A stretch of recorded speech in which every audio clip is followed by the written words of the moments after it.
Vamos voltar então ao Catecismo de Heidelberg. Domingo de número 46, pergunta de número 120.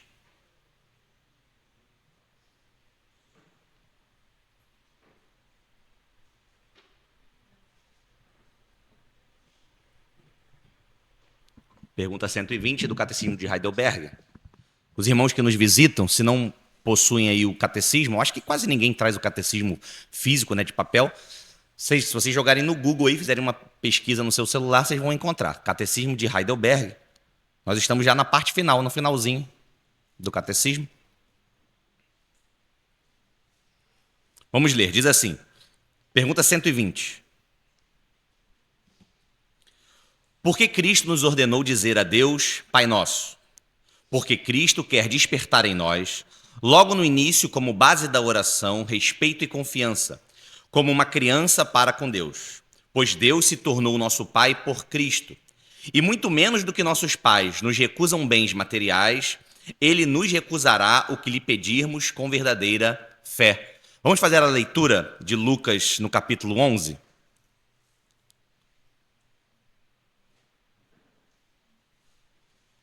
Versículos... Só o versículo 2, para nós ganharmos tempo, é o suficiente. Lucas 11, 2. Aí você deixa aberto aí. Além de Mateus 6, nós encontramos também o Pai Nosso registrado em Lucas no capítulo 11. Eu vou ler apenas o início do versículo 2, que diz assim: E ele lhes disse, quando orardes, dizei, Pai Nosso que está nos céus. É interessante aqui, antes de nós continuarmos, que Jesus está assumindo que os seus discípulos oram. Você consegue perceber? Jesus não diz assim, ó, se vocês orarem, orem assim. Como é que Jesus disse? Quando vocês orarem, orem dessa maneira e dessa maneira. Então Jesus está dizendo, vocês são meus discípulos, os meus discípulos oram. Quando vocês forem orar, porque vocês oram, vocês devem orar dessa maneira. Principalmente, nós conseguimos perceber isso, perdão, quando nós vemos o versículo de número 1, que são os próprios discípulos pedindo a Jesus que os ensine a orar. Os discípulos veem que Jesus está chegando de um período de oração e eles estão interessados em saber como se deve orar e eles perguntam, Senhor, ensina-nos a orar? Então perceba, os discípulos estão interessados em saber como se deve orar. E uma pergunta então que fica para nós. Nós temos interesse por oração? Você tem estado interessado por saber como se deve orar? Você deseja orar corretamente? Ou antes disso, você deseja orar? Antes de desejar orar corretamente? E por que eu faço essa pergunta? Obrigado. É isso. Pode pôr aqui. Obrigado. E por que eu faço essa pergunta? Porque nós vamos aprender um modelo que Cristo nos ensinou de oração, mas esse modelo não pode ficar só na teoria. Ele deve ser praticado. O que adianta você ter uma boa planta de uma casa, uma planta linda da casa, e nunca começar essa construção? Adianta alguma coisa? Aquela planta lá? O que você vai fazer com aquela planta aí, os arquitetos? Não vai servir para muita coisa. Se você não botar a mão na massa e começar a trabalhar naquela construção, tudo que você tem é uma bela planta, um belo projeto, um belo modelo, mas que nunca é colocado em prática. Então perceba que os discípulos estão interessados em oração. Jesus assume que eles oram. Vocês, quando orarem, orem dessa maneira. E eles, por óbvio, colocaram em prática aquilo que Jesus os ensinou. Então, tudo que nós vamos aprender daqui em diante deve ser colocado em prática. Amém, irmãos? Nós vamos receber de Jesus um belo modelo de oração. O que nós temos que fazer com esse modelo de oração? Ter interesse por oração, ter disciplina na oração e colocarmos esse modelo que Jesus nos ensinou em prática. Esse, inclusive, vai ser o mesmo, é a mesma linguagem que Jesus utiliza também em Mateus 6. Se você for ler Mateus 6, Jesus fala assim, ó, olha, vocês quando forem orar, não orem em praça pública ou em pé nas sinagogas, como fazem os hipócritas. Vocês quando forem orar, vocês vão lá no quarto de vocês, fechem a porta. Então Jesus está assumindo que os seus discípulos oram. Um segundo aspecto aqui, eu quero perguntar a você, se você sabe me dizer, quantas vezes além dessas duas menções, esses dois registros de Jesus ensinando seus discípulos a orar em Mateus 6 e Lucas 11, quantas vezes a oração do Pai Nosso é repetida no Novo Testamento? Contando os escritos de Paulo, contando as epístolas gerais, contando os evangelhos, Atos dos Apóstolos. Quantas vezes, quantos registros nós encontramos da oração do Pai Nosso? Tempo para eu beber água, 1 minuto. Quantos? Nenhum. Não é interessante que a gente não encontre nenhuma vez o Pai Nosso ser repetido no Novo Testamento? Talvez você pergunte assim, Henrique, mas é porque o Novo Testamento não registra muitas orações, não existe o registro da oração dos apóstolos e dos discípulos. Isso não é verdade, você sabe bem. Nós encontramos diversas orações sendo registradas no Novo Testamento. Mas o Pai Nosso nós não encontramos ser repetido. Uma oração, inclusive, que é muito comum de cristãos de outras tradições. Nós sabemos, por exemplo, que os católicos repetem o Pai Nosso, né? Inclusive, em alguns casos, como penitência. Então, nós já aprendemos, não é, nas outras aulas, que Jesus não nos deu o Pai Nosso para ser repetido de forma mecânica. Não é que as palavras do Pai Nosso são palavras mais poderosas para serem utilizadas. Nós já aprendemos isso, ok. Mas por que eu estou abordando isso novamente na aula de hoje? Porque uma vez que ele não nos foi dado para não ser repetido, isso não significa que nós não devamos decorá-lo e conhecê-lo. Porque nós somos muito extremistas, né? Ou é uma coisa ou é outra. Então, tem gente que pensa assim, Pai Nosso é coisa de católico. Aí o crente não conhece o católico, o Pai Nosso. Acontece a mesma coisa com várias outras questões. Maria, por exemplo, não é? Tem crente que olha para Maria com aversão por causa da idolatria que os católicos praticam do culto mariano. Sendo que Maria foi o quê? Uma mulher excepcional, uma santa mulher, uma mulher excelente, uma serva de Deus que nós amamos. Então nós não podemos colocar as coisas nos extremos. O Pai Nosso não é para ser repetido. É verdade, mecanicamente, não. Mas significa que eu devo desprezar as palavras que Jesus ensinou? Não. E eu devo decorá-las, Henrique? Sim, você deve conhecer cada palavrinha do Pai Nosso. Assim como você deve conhecer, nós acabamos de estudar o quê? O Decálogo, os 10 mandamentos. Você deve conhecer, de preferência de maneira decorada, os 10 mandamentos. Por que isso? Porque nós não estamos estudando a parte da nossa gratidão, não é? A lei moral, a oração, não são a nossa gratidão para aquilo que Deus fez conosco, nos salvando da nossa miséria? Como é que nós vamos ser gratos a Deus desconhecendo aquilo que Ele exige de nós, desconhecendo a maneira de nós nos dirigirmos a Ele? Então nós devemos conhecer os 10 mandamentos. Tem crente que não conhece. Quem conhece os 10 mandamentos decorados aqui, levanta a mão. Vou fechar o olho para não ver. Pouca gente. Não precisa decorar todas as palavras não, tá? É bom que seja, é bom que você decore, né? Mas pelo menos assim, não terás outros deuses diante de mim, não faça imagem de escultura nem adore, né? Pelo menos assim, não precisa decorar, por exemplo, o segundo mandamento é grande, né? Não farás para ti imagem de escultura nem semelhança alguma do que há em cima dos céus, embaixo da terra. Não precisa decorar tudo, mas pelo menos assim, não faça imagem e não adore. Não tome o nome de Deus em vão. Lembra-te do dia de descanso. Honra teu pai e tua mãe, não mate. Não adultere, não furte. Pelo menos saber aquilo que Deus exige de nós. Da mesma maneira é o Pai Nosso. Nós não desprezamos as palavras que Jesus utilizou aqui. Jesus nunca utilizou palavras irrelevantes. Jesus nunca se manifestou de maneira irrelevante. Então nós temos que nos dedicar a aprender o sentido daquilo que Jesus nos ensinou. E um terceiro aspecto é que você pode perguntar assim, Henrique, por que era necessário Jesus ensinar os seus discípulos a orar? Por que eles não podiam aprender a orar espontaneamente? Não é verdade? É muito comum hoje em dia nós ouvirmos essa palavra no meio evangélico, né? Espontâneo. Nós temos que ser espontâneos. Aí tem o louvor espontâneo. Tem CD que vem de uma faixa chamada espontâneo. Você já viu isso? Tem a faixa número 1. Aí a música é, digamos, Leão de Judá. Aí a segunda, Jesus é o caminho. Aí a terceira, espontâneo. Como assim espontâneo? Uma faixa de música. Então tem gente também que acredita que pode orar espontaneamente, que pode fluir alguma coisa boa do seu coração e criar um modelo próprio de oração. E nós sabemos que isso não é possível, não é verdade? O homem está afetado pelo pecado, o homem natural não possui um modelo adequado de oração.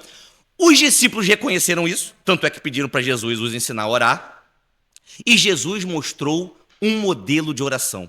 Que nós percebemos, irmãos, que se nós tentássemos estabelecer um modelo de oração do nosso próprio coração, nós nunca estabeleceríamos o modelo que Jesus estabeleceu. Jesus, nós podemos perceber na própria estrutura da oração que a prioridade na oração é Deus, não somos nós. Nem no momento em que nós estamos orando a Deus, a prioridade é nossa. A prioridade é de Deus. Qual foi a estrutura que Jesus apresentou na oração do Pai Nosso? Primeiro, uma frase de invocação, né? Uma frase de adoração, que é a que nós vamos estudar hoje. Pai Nosso que estás nos céus. Depois, Jesus nos ensinou a fazer 6 tipos de pedido, ou 6 petições. E logo de cara nós vamos perceber que as 3 primeiras petições se referem à glória de Deus. Nós nos atentamos para aquilo, digamos assim, que é a agenda de Deus, não para a nossa agenda. Então, primeiro nós dizemos, santificado seja o teu nome, venha o teu reino, seja feita a tua vontade. E só depois de identificar que até mesmo nas nossas orações, o protagonista é Deus, não somos nós. Os homens têm essa dificuldade, não é? Nem na sua vida, perceba isso aqui, nem na sua vida você é o protagonista. Você sabia disso? Nem na sua própria vida. O protagonista de toda a criação, o protagonista da história do mundo, da história da criação, é Cristo.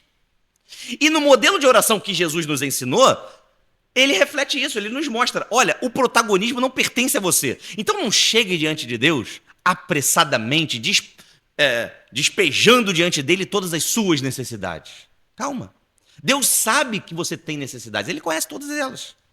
Ele pode e vai suprir as suas necessidades. Mas antes disso, lembre-se que o protagonista da história é Jesus. Não é você. E aí, depois desses 3 pedidos a respeito da glória de Deus, da agenda de Deus, por assim dizer, aí sim nós vamos colocar diante de Deus as nossas necessidades. Não é? Depois de nós falarmos, seja feita a tua vontade, aí nós vamos falar, Senhor, dá-nos o pão de hoje, perdoa as nossas dívidas, não nos deixe cair em tentação. Aí nós fazemos os nossos pedidos. Muito bem. Então, hoje nós vamos estudar essa primeira frase, que é a invocação. Pai nosso que estás no céu. Então nós aprendemos aqui que as nossas orações, elas devem começar não somente invocando a Deus de maneira adequada, mas também com um espírito de adoração e louvor. Quando você chega diante de Deus com esse modelo de oração, sabendo que Deus é o seu Pai e que está nos céus, Jesus quer despertar isso em nós. Um espírito de gratidão, um espírito de louvor, de adoração, de reverência. Então eu vou ler mais uma vez a pergunta 120, que diz assim: por que Cristo nos ordenou dizer a Deus, Pai Nosso?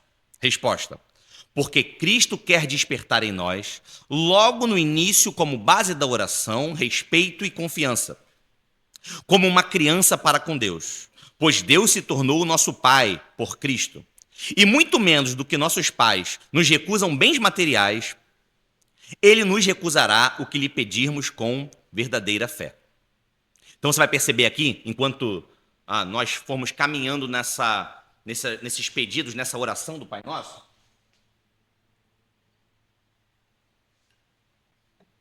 você vai perceber que cada um desses pedidos, cada uma dessas palavras e dessas frases, eles vão nos revelar certas características de Deus. E nesse modelo de oração nós vamos perceber quem nós somos diante de Deus e quem Deus é com relação a nós. Primeira coisa que eu queria destacar aqui é que Deus é o nosso Pai. Jesus está nos ensinando. Deus é o nosso Pai. Mas isso não significa que Deus é o Pai de todos os homens. Amém? Deus é o nosso Pai. Jesus está ensinando um modelo de oração para os seus filhos. Isso não significa que Deus é o Pai de todos os homens. Ele é o Pai de quem? Daqueles que estão em Cristo. E eu queria ler alguns textos com vocês. Não precisa abrir, por causa do tempo.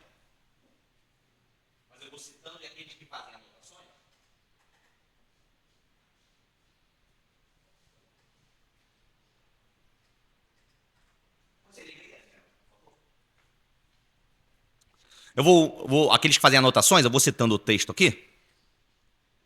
João 1, 12, 13. Mas a todos quantos o receberam, deu-lhes o poder de serem feitos filhos de Deus. Então, os homens que creram em Cristo receberam o poder de serem feitos. Henrique, então antes eles não eram filhos de Deus? Não. Eles receberam, ao crer em Cristo, o poder de serem feitos filhos de Deus. Aos que creem no seu nome, os quais não nasceram do sangue, nem da vontade da carne, nem da vontade do homem, mas de Deus.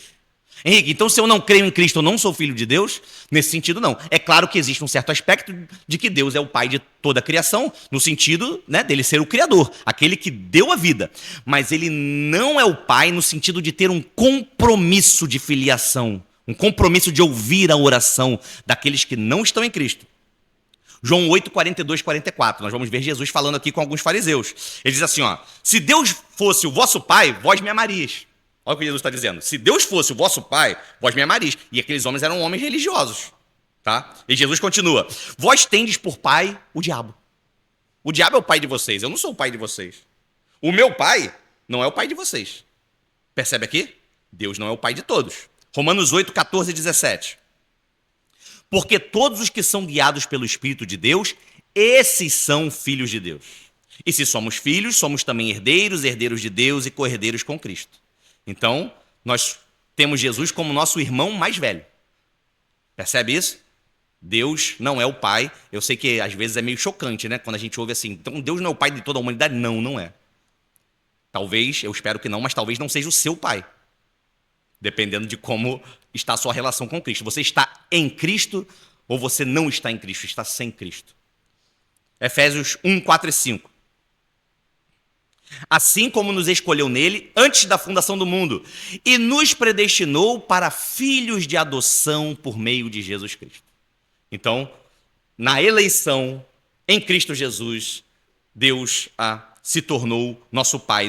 Nós fomos filiados a Ele. Gálatas 3:26. Porque todos sois filhos de Deus mediante a fé em Cristo Jesus.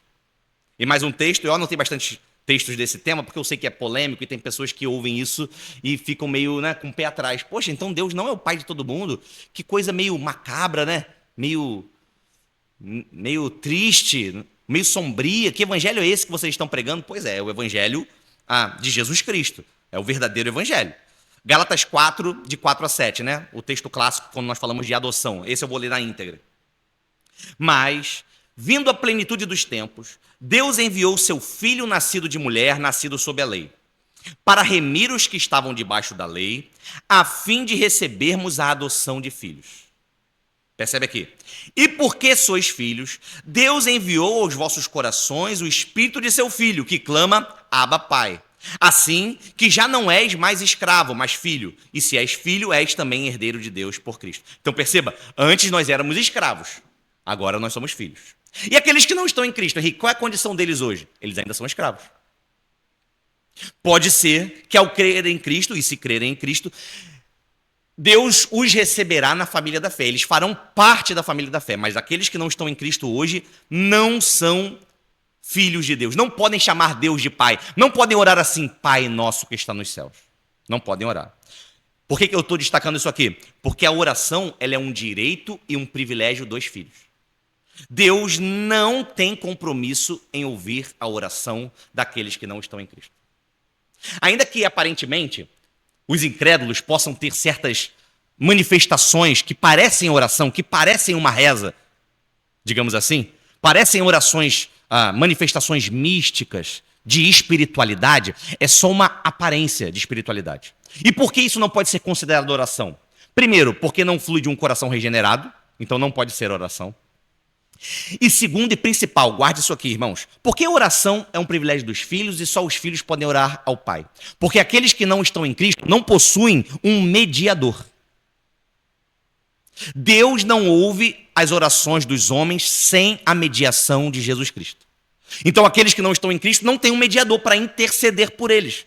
Então suas orações não são orações. Eles falam, mas Deus não tem nenhum compromisso em ouvir, em atender, em responder às suas orações. Tem a música, né, pentecostal, que diz assim: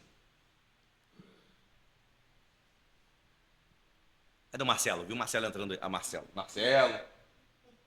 Quem veio da igreja pentecostal aí? Osvaldo. Aí tem a música que diz assim, ó. Deus não rejeita a oração, não tem? Oração é alimento. Deus não rejeita a oração. Tá bom. Né? Deus não ouve. Na verdade, só existem dois tipos de falas com Deus. Aquelas nas quais Deus está completamente comprometido, porque possuem um mediador adequado, que é Cristo. E para esses, todas as orações são ouvidas. Nem sempre Deus diz sim, porque nós sabemos por óbvio que nós pedimos coisas que não seriam boas para nós. Então Deus não nos concede. Ele nos concede tudo que é necessário e tudo que é bom para nos transformar à imagem de Jesus. Mas com esses, Deus está completamente comprometido. Não existe um meio comprometimento, sabe? Ah, não, eu vou ouvir, mas quem sabe? No dia que Deus está com um humor um pouquinho melhor, ou naquele dia que você está sendo mais santo, sabe aquela semana que você está mais crente? E aí Deus está menos comprometido com você na semana que você está sendo menos crente? Pois é, isso não existe. Porque você tem um mediador adequado. Percebe? É na mediação de Cristo que nós confiamos que nossas orações são ouvidas pelo nosso Pai, pelo Pai Nosso. E a outra parte das pessoas são aquelas que Deus não tem nenhum compromisso mínimo com a oração delas, porque não é oração. Elas não possuem um mediador. Só o André primeiro? Pode falar, André.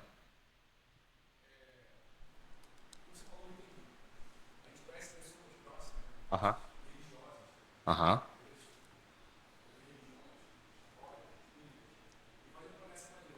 Uhum.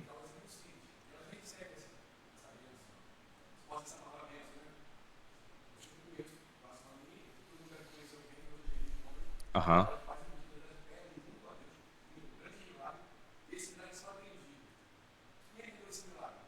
Uhum. Aham. Vamos lá. Aham. Então vamos lá, são coisas diferentes. Primeiro, vamos estabelecer a causa primária de todas as coisas. Se coisas aconteceram, se milagres aconteceram, não é? Seja o que for que aconteça, tudo tem uma causa primária, que é o quê? Os decretos santos e eternos de Deus. Deus é quem faz todas as coisas. Deus é quem levantou o faraó no Egito e Deus é quem destruiu o faraó no Mar Vermelho. Foi Deus quem matou Jesus, Atos diz. Foi a intenção de Deus, entenda bem, né? Foi Deus quem decretou e determinou a morte de Cristo para a redenção dos salvos. Mas também quem matou Jesus foram aqueles homens, né? Com intenção perversa. Atos 2, Atos 2, 23, no discurso de Pedro. Muito bem. Então a causa primária de todas as coisas que acontecem, né, dos ímpios, é Deus. Porém, isso não significa que o que eles fizeram foi oração. Perceba, Deus pode ter concedido isso porque existe uma coisa que nós chamamos de graça comum. Deus concede benefícios para aqueles que não são filhos, seus filhos. Não significa que Deus tenha compromisso com as suas orações. Porque o que eles fazem não é oração, eles não têm um mediador. Mas perceba, coisas boas acontecem com os incrédulos. Coisas boas. Tem um monte de incrédulo rico, com saúde, com família bem formada, empresas que estão dando certo. Nós vemos bênçãos materiais acontecendo no mundo com incrédulos, de maneira geral, sim ou não? Isso não significa que isso ali é fruto de oração. Porque existe uma graça comum, Deus abençoa, Deus tem os seus próprios planos. Entende? Mas no sentido de nós podemos dizer assim, ó, no sentido bíblico, isso aqui é oração. Ou seja, Deus está comprometido com o pedido dessa pessoa, só com aqueles que estão em Cristo. Porque a oração é Pai Nosso. E nós acabamos de ler um monte de textos mostrando que Deus não é o Pai deles. Então essa oração não é para eles. Jesus não ensinou oração para o incrédulo. Eles não podem virar e orar como nós podemos. Pai Nosso que estás nos céus. Eles não podem, porque Deus não é o Pai deles. Pode falar.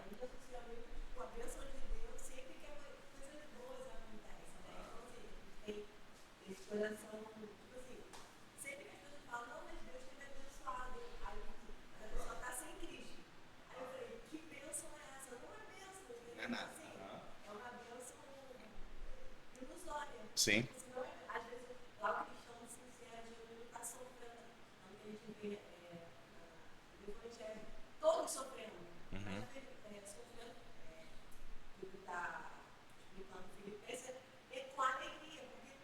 Uhum. Uhum. Jesus chegou para naquela parábola que Jesus propôs, do homem rico. Jesus diz assim: ó, louco, essa noite pediram a tua alma.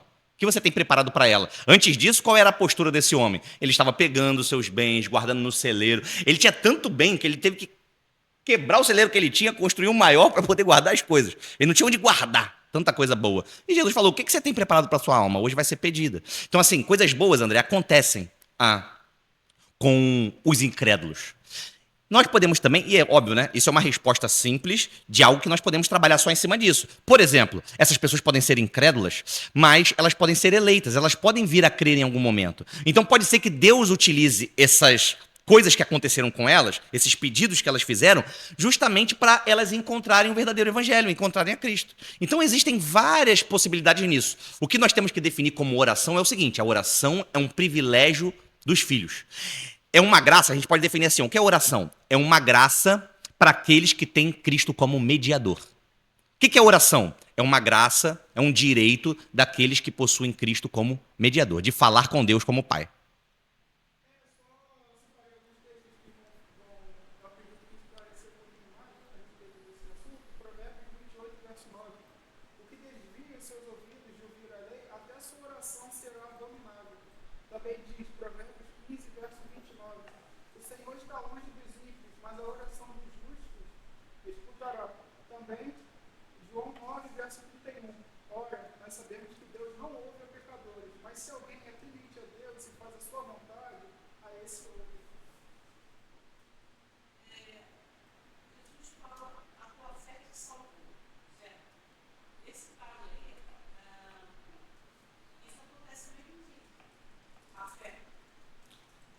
Não.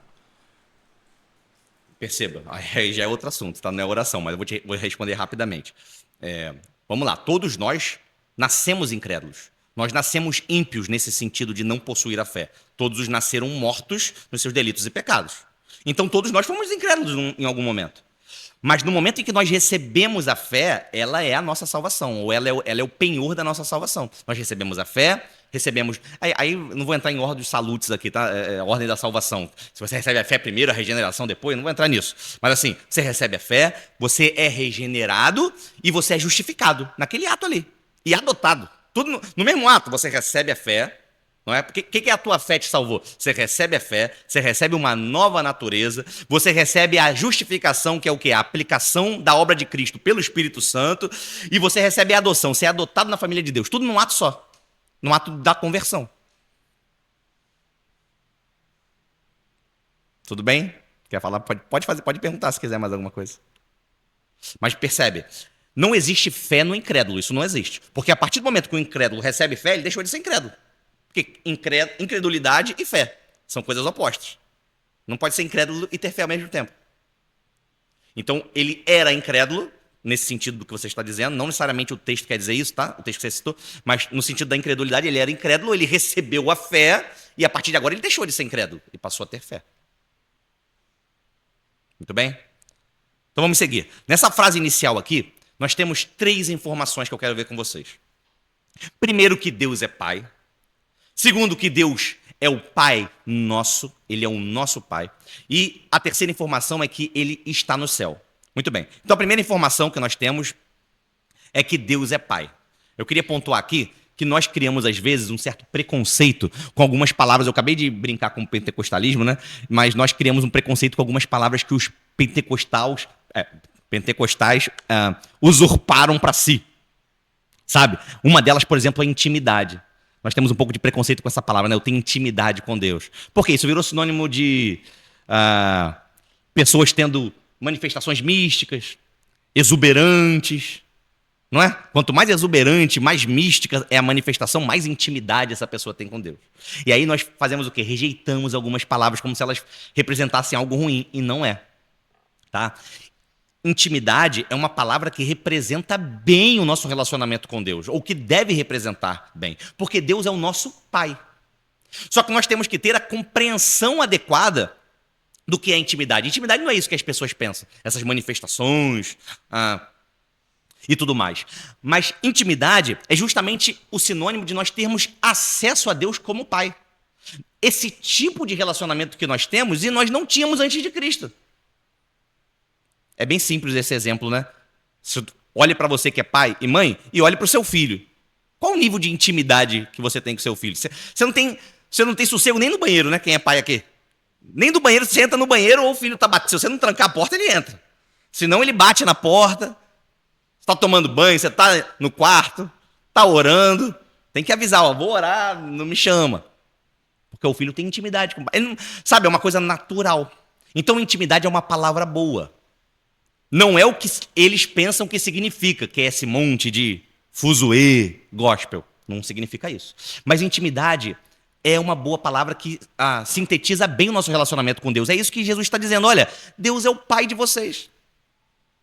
Ele está interessado em vocês. Inclusive, eu gosto dessa frase da oração. É que Deus está muito mais interessado em nos ouvir do que nós em falar com Ele. Percebe? Deus está muito mais interessado em ouvir as suas orações do que você em orar, por mais que você esteja interessado em orar. Segundo ponto, que a palavra pai nos ensina, é que o respeito e a confiança são as bases da nossa oração, são o fundamento da nossa oração. Por que isso? Porque respeito sem confiança nos passa uma imagem de frieza, não é verdade? Nós temos respeito por muitas pessoas que são superiores a nós, mas elas não possuem nenhum tipo de afeto com relação a nós. Elas só são superiores. Então nós as respeitamos, mas nós não confiamos nelas. Da mesma maneira, confiança sem respeito gera o quê? Abuso. Não é verdade? Tem uma frase que diz assim, ó, dá dinheiro, mas não dá confiança. É melhor dar dinheiro do que dar confiança. Não dá confiança, não. Pois é. Então, nós temos, quando nós chamamos Deus de Pai, nós temos que lembrar que o fundamento da nossa oração é tanto o respeito quanto a confiança. Nós podemos nos aproximar de Deus sabendo que Ele está interessado em nós, sabendo que Ele é um bom Pai, sabendo que Ele nos ama, que nós podemos orar e Ele vai ouvir todos os nossos pedidos, todas as nossas petições. Ele vai entender o seu estado de espírito, o seu estado emocional. Ele sabe, Ele não espera nenhum tipo de perfeição de você, senão Ele não tinha enviado Jesus como nosso mediador. Ele sabe que tem dias que você está mais triste, tem dias que você está mais alegre. Ele sabe que você está devendo no banco e você vai orar pensando na conta que tem que pagar. Ele sabe de tudo isso. E ainda assim, Ele é o seu Pai. Você pode confiar e chegar até Ele. Por quê? Porque você tem um mediador adequado, que é Jesus. Mas sem abuso. Henrique, é possível abusar na nossa confiança ao nos aproximar de Deus? É claro que é possível. Isso é muito comum. Eu gosto do exemplo de Jesus falando com os seus discípulos, que não foi Pedro, João, né? Apesar de João ter dito depois que ele era o discípulo amado, mas não foi Pedro, não foi Tiago que disse assim, ó, Jesus é o meu amigo. Não, eles chamavam Jesus de Senhor, de mestre, né, de rabi. Mas Jesus falou, eu sou amigo de vocês. Eu já não chamo vocês de servos, eu chamo vocês de amigos. Então é o próprio Deus quem estabelece os termos dessa intimidade. Percebe? Então não abuse. Tá? Você é filho de Deus, adotado em Jesus, mas Deus exige coisas de nós. A segunda informação... Pode falar.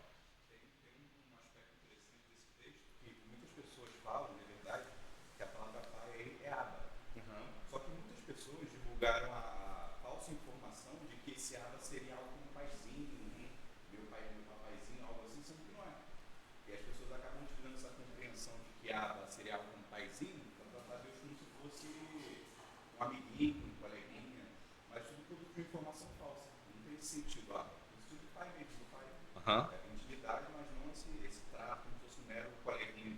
Sim, sim. Tem essa questão. De qualquer maneira, há também o viés de que quem chama o pai de Abba, né, normalmente é uma criança numa idade um pouquinho inferior, né? Como se o mais velho, um filho mais velho, não chamasse o pai exatamente dessa maneira. Mas, independente disso, a compreensão é correta, é exatamente isso. Nós não temos que abusar ou exagerar na intimidade. O que é intimidade? É justamente isso. Eu tenho acesso a Deus de uma maneira que eu não tinha antes de Cristo. Ele é meu pai. Antes ele não era. Então antes eu não tinha esse acesso, né, a Deus. Muito bem. A segunda informação que nós temos aqui é que Deus é nosso pai, mas... eu já até adiantei, né? Deus é o meu pai, Ele é o meu pai, mas Ele é o pai nosso. Não é interessante que Jesus tenha nos ensinado a orar em secreto, né? Ele falou, vai lá, na hora de orar, entra no teu quarto, fecha a tua porta, faz tua oração para ninguém ver, Tá bom, Jesus, agora me ensina a orar. Pai Nosso. Eu estou sozinho, Jesus. Vou orar Pai Nosso. Não é interessante isso? Porque apesar da oração, em alguns casos, ser um momento individual, ela não deve ser individualista. Ela não deve ser egocêntrica ou egoísta. Jesus está nos ensinando aqui que a oração é uma prática comunitária. Nós, em oração, devemos sempre estar considerando... Obrigado, Rosário.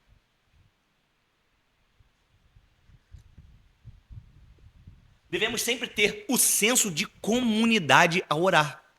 Perceba que todas as petições estão no plural. É o Pai Nosso que está nos céus, né? Venha o teu reino, seja feita a tua vontade. Esses são os pedidos com relação a Deus. Aí quando você vai fazer os pedidos com relação a você, perdoa as nossas dívidas. Não nos deixe cair em tentação. Livra-nos do mal. São sempre pedidos comunitários, ainda que a oração seja um momento individual. Nós temos que ter, quando nós vamos orar, esse senso de comunidade. Tem pessoas que pensam assim, que as obrigações, por assim dizer, dela na comunidade se dão apenas aos domingos. Mas quando você está na sua casa, você não é um membro isolado durante o seu dia a dia, durante a sua semana, e você volta a ser um membro do corpo aos domingos. Não. Você tem obrigações com a comunidade, mesmo quando você está num momento individual. E eu te pergunto, quanto você tem dedicado de tempo em oração por outras pessoas? Quanto você tem orado a Deus que não seja pelos seus próprios interesses, por você mesmo? Quanto você tem orado pela sua comunidade de fé? Ontem eu perguntei para a Sluane. A resposta vocês não vão saber, eu vou guardar para mim.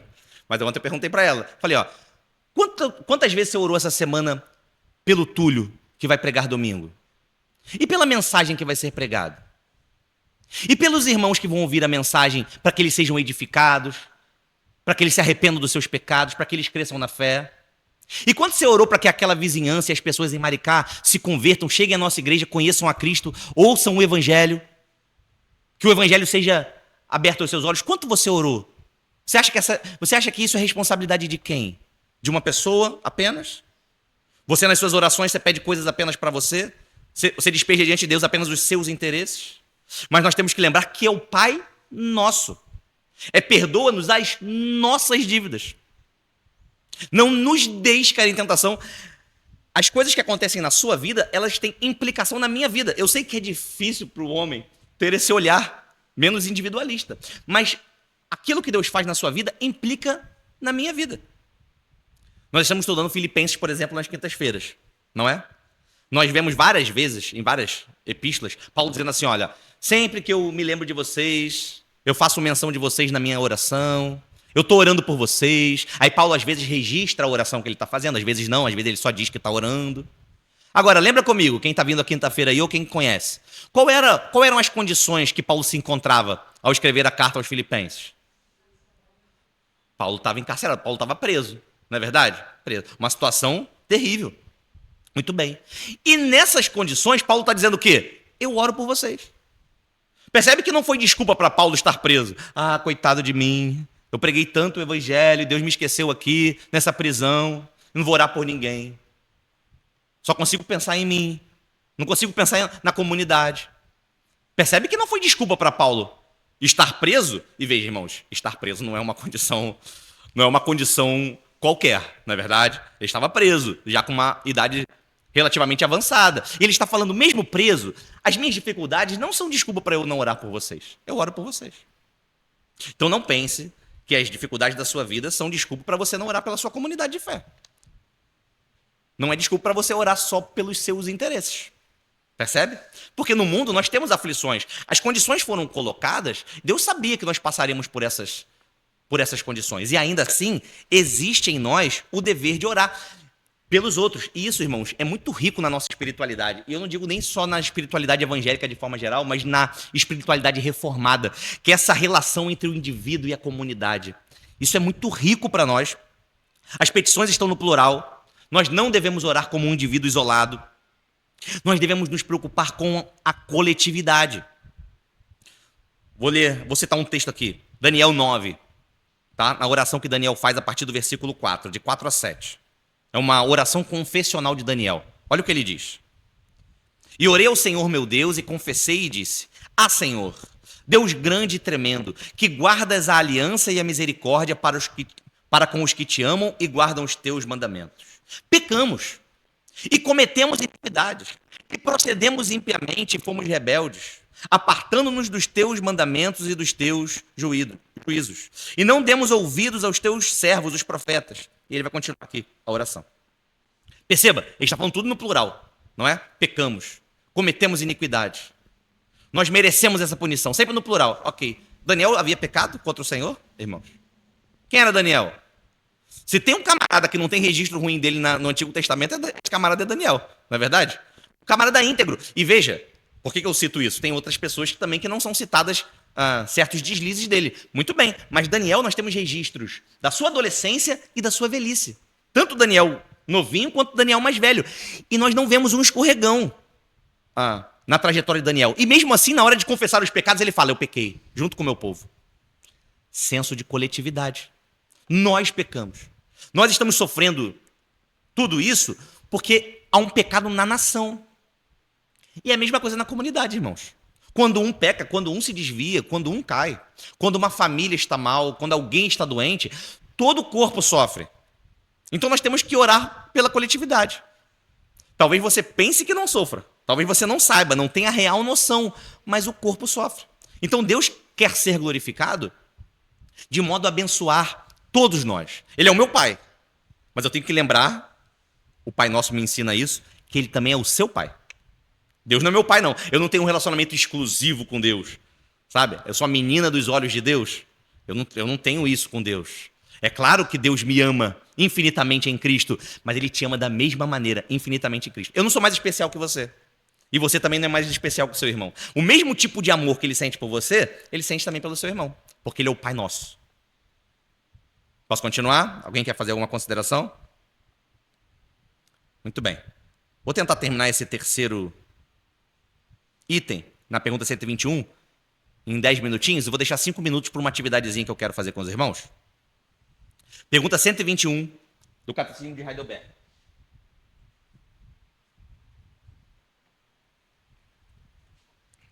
Por que se acrescenta que estás nos céus? Resposta: a fim de que não tenhamos nenhuma ideia terrena da majestade celestial de Deus, e esperemos de sua onipotência o de que necessitamos para o nosso corpo e nosso espírito.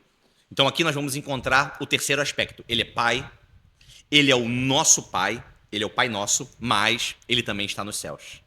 Perceba? É aquele termo que eu gosto de usar quando nós falamos de quem Deus é. Ele é um ser de outro tipo, ele é um ser de outra categoria. Ele é o nosso Pai, mas como eu disse antes, não abuse, porque ele está nos céus. Perceba que o próprio Jesus, ao orar ao Pai, Jesus sempre foi muito reverente. Jesus sempre foi muito respeitoso ao se referir ao Pai. Jesus nunca tratou a oração ou a maneira como ele se dirigia ao Pai ou se referia ao Pai, aos seus discípulos, de maneira desleixada, num contexto desleixado, digamos assim, sem respeito, sem a devida dedicação. Jesus sempre foi respeitoso. Então imagina, se Jesus foi assim, quanto mais nós. Então, nós temos que ter despertados em nós esse tipo de postura. Quando nós lembramos, ele é o nosso Pai, mas ele está nos céus. É muito comum nós substituirmos, não é? Ou projetarmos em Deus ideias terrenas. Projetar em Deus as nossas próprias limitações, as nossas fraquezas. Ou projetar em Deus coisas da natureza, coisas da criação. Nós vemos certas limitações na criação e nós projetamos essas limitações a Deus. Então, um outro aspecto também que o Pai Nosso, que está nos céus, quer despertar em nós é confiança. Por quê? Porque se eu peço alguma coisa para o meu Pai da terra, eu sei que ele tem limitações, né? Ele pode querer muito me ajudar, mas ele pode fazer tudo por mim? Nenhum pai pode fazer tudo por um filho. O filho está lá doente, o filho cai doente. Você quer muito a cura do seu filho, mas você não tem o poder. Você não tem condições de curá-lo. Você pode prover o máximo de meios e de esforço possível. Mas só Deus sabe se ele vai ser curado ou não. Não é verdade? Então, quando nós oramos assim, Pai Nosso que está nos céus, é para ter despertado em nós a confiança. Olha, creia, Deus pode fazer todas as coisas. Pode levar a Ele as suas necessidades. Pode orar a Deus. Ele não é um pai do tipo terreno, não. Ele não é um pai do tipo humano. Confia em oração. Dispersa essa sua incredulidade. Porque se você projetar em Deus as limitações dos homens, tanto de um pai terreno ou das coisas que você vê nessa terra, você não vai ter a fé que Deus pode resolver todas as coisas para você. Ou que Deus vai te dar tudo aquilo que é necessário, ou que Deus vai ouvir todas as suas orações. Por quê? Porque você está projetando algo em Deus que Deus não é, que Ele não revelou ser. Então é isso que nós temos que fazer em oração. Ele é o nosso Pai, Ele é o Pai nosso, Ele é o meu Pai e o seu Pai, e Ele está nos céus. Ele tem uma majestade elevada. Nós temos que ter isso em mente. Então como é que eu me aproximo em oração? Para eu terminar aqui, nós fazemos uma atividade rapidinho. Como é que eu me aproximo em oração? Com um espírito de adoração e confiança. Eu tenho confiança, eu tenho respeito por Deus e por isso eu o adoro, eu o louvo. Ele é o meu Pai que está nos céus. Amém?